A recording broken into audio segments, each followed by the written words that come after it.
Hey, John, this is Arjun Vijay from AlphaStreet. It's good to see you. Morning, Arjun. Thank you so much for speaking with us. Deeply appreciate it. Without much delay, can you just start off by giving us a brief about your business, your market opportunity, and the competition? Yeah, absolutely. So my name's John Arbuthnot. I'm the CEO of Delta 9 Cannabis. We are one of Canada's oldest cannabis companies. Founded in 2013, we became the fourth licensed commercial cultivator of medical cannabis here in Canada. Early years of the company were modest as a small privately held licensed producer producing cannabis products, selling those to medical patients across the country. 2017 became the real growth year for us. We raised approximately $10 million privately throughout the year, listed our shares on the Toronto Venture Exchange in November 2017. Since that time, we've raised almost $100 million through a mix of debt and equity to fund the expansion of now our three main business verticals. So first business vertical is Health Canada licensed cultivation, processing, and wholesale distribution, effectively utilizing our 95,000 square foot facility here in Winnipeg to cultivate and manufacture Delta 9 branded cannabis products, flower, pre-rolls, ingestible oils, vape products, etc., and then distributing those across 6 provincial markets. So currently distributing in all of the Western provinces, Manitoba, Saskatchewan, Alberta, British Columbia, as well as Ontario and Newfoundland. Second business vertical for us is retail. We do very much believe in vertical integration into the retail segment. We currently operate 12 bricks and mortar retail stores across Manitoba, Saskatchewan, and Alberta, and expanding that chain of Delta 9 cannabis stores across the Canadian prairies. We hope to be operating 20 bricks and mortar cannabis retail stores by the end of this calendar year. Third business vertical is what we call our B2B segment. It's more of the picks and shovels side of the industry. So we sell cultivation equipment. We sell our proprietary growing platform, our Grow Pod. We provide consulting and licensing services to other cannabis businesses and pre-licensed cannabis business, essentially providing a turnkey platform for cannabis industry entrepreneurs to get involved in the cannabis sector. Those three business verticals give Delta 9, I would say, one of the more diversified approaches in the Canadian industry, providing diversified exposure for investors in terms of revenue growth exposure for the industry. Last year, the company's revenue exceeding 52 million in top line revenue. So we have seen aggressive top line growth in the wake of legalization here in Canada. To speak to the market opportunity, Delta 9 is growing at pace with the Canadian industry. The Canadian legal Canadian cannabis industry hit 2.6 billion in retail sales last year. It's expected to hit 3.6 billion this year. We expect compound annual growth rates to be quite high for the next number of years, as we're both pulling customers from that previous black market, as well as seeing new consumers enter the market for things perhaps that are not just smoking cannabis, things like edibles, topicals, drinkables, those types of products. Huge market opportunity for non-smoked cannabis products. And again, Delta 9 then sees exposure not just from being able to produce, manufacture those products, but also from our retail stores. So multiple layers of exposure to that upside. From a competitive landscape, we have small competitors within our space. We have the largest competitors: Canopy Growth, Hexo, Molson Joint Ventures, etc. We're in a unique position. Given we are vertically integrated, we're very often working with these large firms as well. Canopy, again, Hexo, Aphria, Tilray, all of these companies are brand partners of Delta 9. They're also competitors to an extent. So we're in a unique position where we're participating in the upside in the cultivation, wholesale, the retail, and again, then the infrastructure and picks and shovels side of the industry. Company shares now trade on the main board Toronto Stock Exchange under the symbol DN, and over the counter in the US on the OTCQX under the symbol DLTNF. All right, great. That sounds really interesting. Just tell us a little bit about your grow pods. I think that's a really interesting part of your business. Yeah, so what really makes us unique on the cultivation side of the business is how we grow. Very different than the big open greenhouse, the outdoor, even the large indoor facilities. We grow in small modular units that we call grow pods.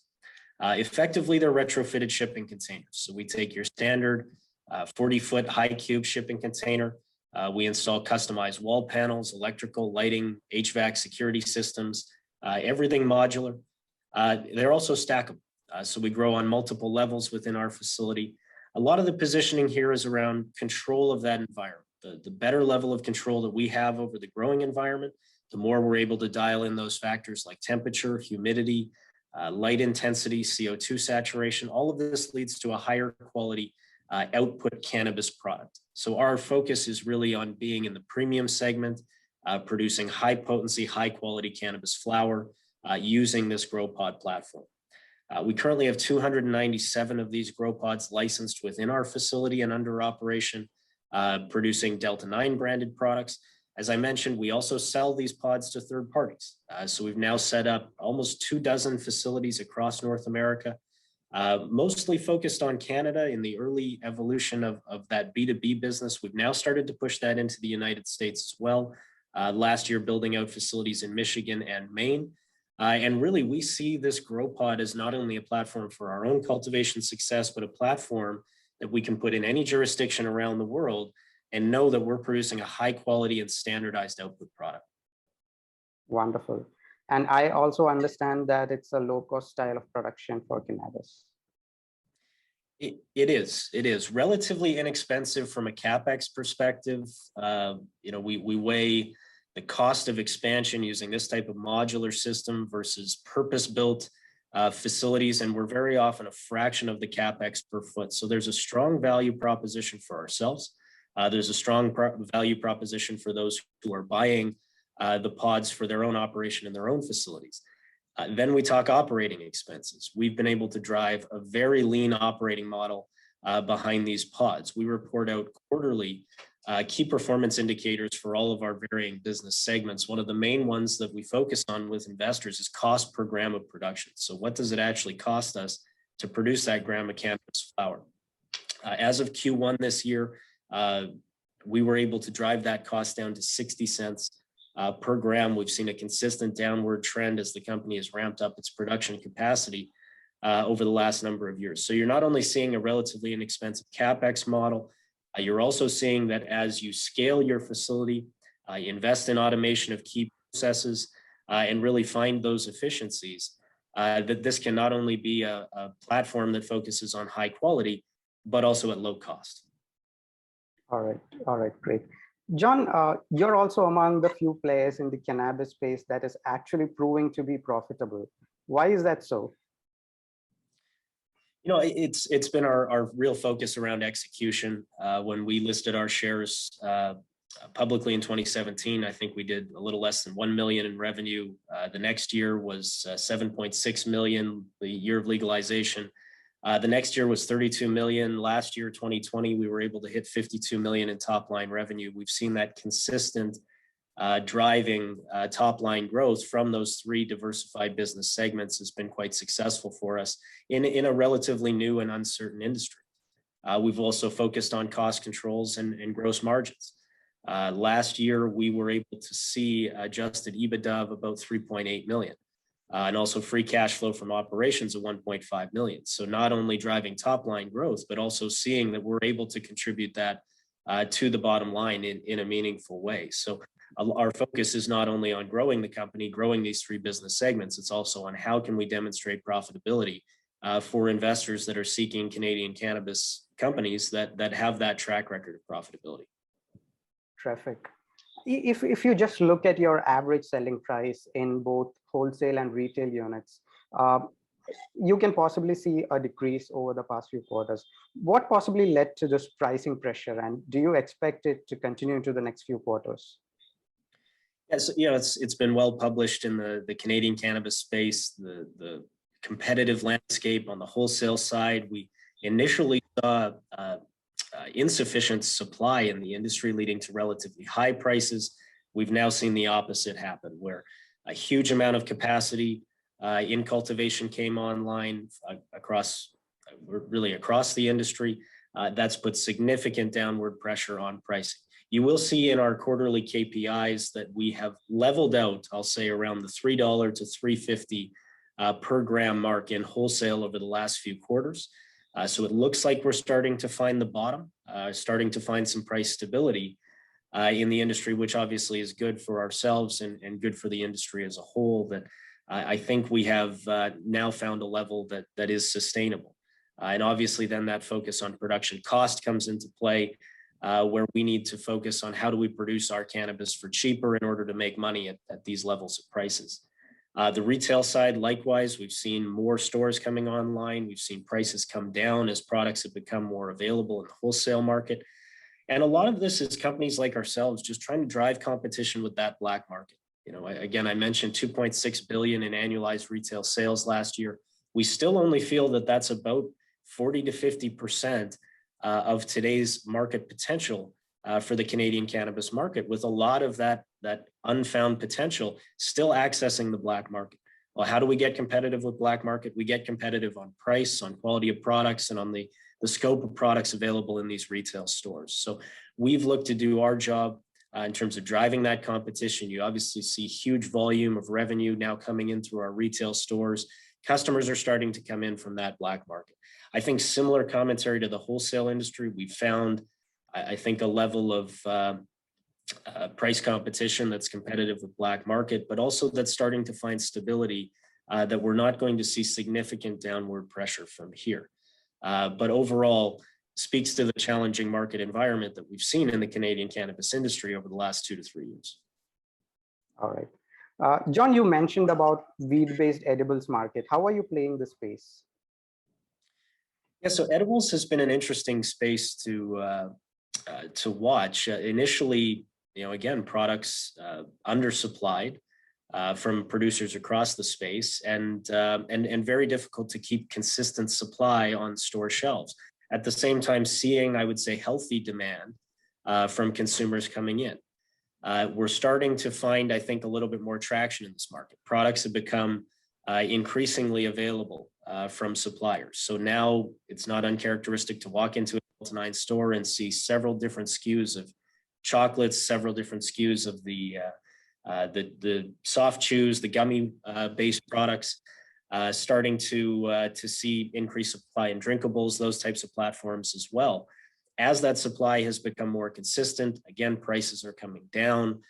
Consumers, where initially we're seeing these products as at a high price, not getting enough potency, quality for the dollars that they're putting out, are now starting to see these products available for $4 or $5 a package. So the products have become better supplied. The scope of producers supplying these products to market has become much improved over the last number of months and quarters.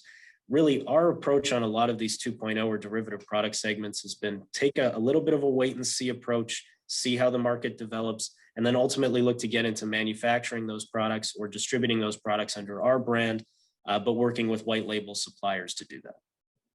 And are you looking at any partnerships for this segment? Because as I understand, that is the general trend you're seeing in the cannabis segment. We are, yes, our first launch of 2.0 products. I mean, we currently carry a dried sift cannabis product. We are about to launch a pressed hash product into the market. Our next forays from here will be relaunching our ingestible oils line and our vape products line later into this year. That is working with a third-party manufacturer. From there, edibles and drinkables come to the forefront for us. So ultimately, we want to see ourselves participating in any of these product categories that make sense, putting the Delta 9 brand on them, getting them in for sale through our own stores. But first steps for us into the back part of this year are going to be, again, relaunch on the ingestible oils and the vape product categories. Okay. John, tell us a bit about your expansion strategy in Canada and US and how these expansion activities are going to be funded. Yeah, absolutely. So, I guess I'll speak to the three different business verticals. Firstly, on the cultivation manufactured products side, our facility is at full capacity here. That being said, there's still investments in automation and improved processes that we feel can drive our facility here from about 8,500 kilos per year currently to 10 to 12,000 kilos over the next 12 to 18 months. So we feel there's a lot that we can do just to maximize the utility of the existing cultivation assets. From there, how do we expand distribution? Well, twofold. We look to focus on this high quality flower, automation of our pre-rolls line, and then expanding again those products that I mentioned in terms of derivative products, make sure we're carrying the full scope of products to continue to expand our wholesale business. From there, a lot of the focus is retail. One of the best things that we can do to expand our wholesale business is to continue to push Delta 9 products for sale through our retail chain. Again, we're at 12 operating stores currently, look to be at 20 operating stores by the end of this calendar year. The expansion strategy there is a mix of organic store build-outs. We identify locations, sign leases, build them out under the Delta 9 brand. Alternatively, we see a huge opportunity in consolidation across, I would say, every prairie market. Large opportunity for us to get in, to acquire existing operators that have customer bases, revenue, EBITDA profiles. We look for these acquisitions to be accretive, but not only adding to top line, but also to our EBITDA and free cash flow. So I think huge opportunity for that dual strategy in terms of expanding the retail chain. We ultimately foresee dozens of Delta 9 branded retail stores across Western Canada. And on the B2B segment, a lot of the focus for expansion for us is now into the US. We are able to sell our grow pods and cultivation equipment, provide consulting services south of the border, even in advance of federal legalization. So we now have dedicated sales folks who are purely working on US markets. Obviously, we look to see exposure to the near-term upside that we anticipate in the US market prior to federal legalization. I think we chart a very similar course in the US market that we saw here in Canada, and that is when legalization announcements occur, there's going to be a build out of millions of square feet of cultivation capacity. Delta 9 offers that turnkey platform. So I think huge opportunity for us kind of across these business verticals to continue to see expansion. Ultimately, my goal is to demonstrate Delta 9 has a profitable business model for investors that we can put in any jurisdiction around the world, whether that be cultivation and wholesale, retail, or infrastructure focused, and look to expand and drive value for our investors. And what can you tell us about the funding requirements for these expansion activities? Should investors expect a dilution in shares to perhaps raise capital? Yes, I mean, obviously we look to fund expansion from cash flow first. We are very invested as management in the company. Management insiders represent about 40% of the overall share ownership. So we're very sensitive to dilution. We will look to fund activities with cash first, and then look to a mix of debt and equity as we have previously to fund expansion into the future. Obviously, whenever dilution is coming into play, there has to be a use of proceeds from our end that will ultimately be accretive to shareholder value. So again, we're quite sensitive to that. That being said, huge opportunity for expansion in the Canadian space and beyond. We don't want to miss out on those opportunities by not coming to market where we have to. Understood. Great. Just one last question from me. Any updates on the uplisting? So we are looking at the US market with quite a bit of interest in terms of the capital market side. Again, I mentioned currently listed on the OTCQX. I see huge value in a potential NASDAQ or New York Stock Exchange listing. You know, we see exposure to US investors, exposure to US capital markets as really being a key point for our company into the future. I think it's a matter of when, not if. You know, pick the market, pick the timing. Also make sure that, you know, we're live to the fact that there are large US MSOs that are not yet allowed to list on those senior exchanges. Is there merit to us getting down there in advance of that happening, really to beat some of the rush in US capital markets that we anticipate once it is federally legal? So certainly something the company is exploring, but no formal news or timing around that as of yet. All right, great, wonderful. So I'll just wrap up with that, John. Thanks for those really great responses and appreciate your time once again. Thank you very much for having me.